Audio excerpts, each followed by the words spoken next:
Hello my dear children. तो आपके 6 part जो है पूरे हो चुके थे, ठीक है। उसके बाद अब आते हैं 7th पे। तो उन पार्ट्स में हमने आपको बता दिया था कि घर पे कैसे तैयार होना है, स्कूल में कैसे टीचर से बात करनी है। इन सब चीज़ों को जानने के बाद अब देखिए नेक्स्ट डे जब आप अपने स्कूल जाते हैं, मान लीजिए कोई प्रॉब्लम्स हो जाती है आपके किसी दोस्त के साथ, या उसका दोस्त उससे कुछ कह देता है, या क्लास का कोई क्लासमेट उससे कुछ कह देता है, तो नेक्स्ट टाइम आप जाएंगे वो शांत बैठा हुआ है, बोल नहीं रहा। जैसे ही आप उसके पास पहुँचे, आपने देखा कि उसका चेहरा जो है उदास सा है और चुपचाप बैठा हुआ है, तो आप उससे कहेंगे क्या हुआ, व्हाट हैपन्ड, व्हाट हैपन्ड। तो वो बताएगा कि उसने हमसे ऐसा कह दिया, या किसी क्लास में किसी लड़के ने हमसे ऐसा कह दिया। तो आप कहेंगे उसकी इतनी हिम्मत। तो अंग्रेजी में क्या बोलेंगे, how dare he, how dare he. तब वो कहेगा अरे उसने तो ये भी कहा। तब आप कहेंगे ऐसा कहने की उसकी हिम्मत कैसे हुई, how dare he say that, how dare he say that.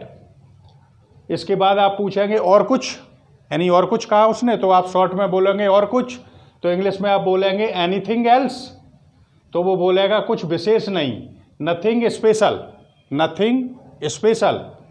तो फिर आप बोलेंगे तो बस रहने दो, दैट्स इनफ, दैट्स इनफ।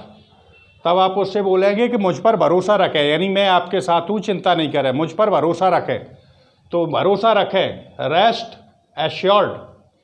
कितनी बढ़िया सूझ है, यानी आपने अच्छी बात बताई, उसने भी कोई बात बताई कि ऐसा करते हैं, तो आप कहेंगे उससे कितनी बढ़िया सूझ है, what an idea, what an idea. तो फिर आप उससे कहेंगे कि आइंदा के लिए आप ध्यान रखना, यानी उससे बात नहीं करना है, तो आइंदा के लिए ध्यान रखना। तो आप उससे कहेंगे ध्यान रखना, तो टेक केयर।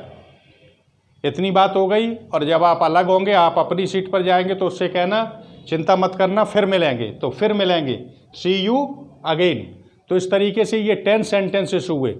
तो पिछले आपके 6 पार्ट हो चुके हैं, जिसमें 60 यानी 60 हम सेंटेंसेस आपको दे चुके, जिसमें आप घर पे कैसे तैयार होंगे, मम्मी से कैसे बोलेंगे, नाश्ता कैसे मांगेंगे, खाना कैसे मांगेंगे, हाथ पैर कैसे धोएंगे, टॉयलेट कैसे जाएंगे, क्लास में होंगे तो टीचर से कैसे बोलेंगे, क्लास गंदा है तो कैसे बोलेंगे, होमवर्क कैसे लेंगे, ये सारी चीज़ें मैं आपको सिखा चुका हूँ, ठीक है। ये आपका 7th पार्ट है। तो इन चीज़ों को रट लीजिए। तो जब आप आपस में एक दूसरे से बात करेंगे क्लास में, तो इन चीज़ों को कोशिश करें धीरे धीरे इसी तरीके सेंटेंस बोलने की, और कुछ समय बाद आप टॉकिंग करने लगेंगे इंग्लिश में, ठीक है। बाय।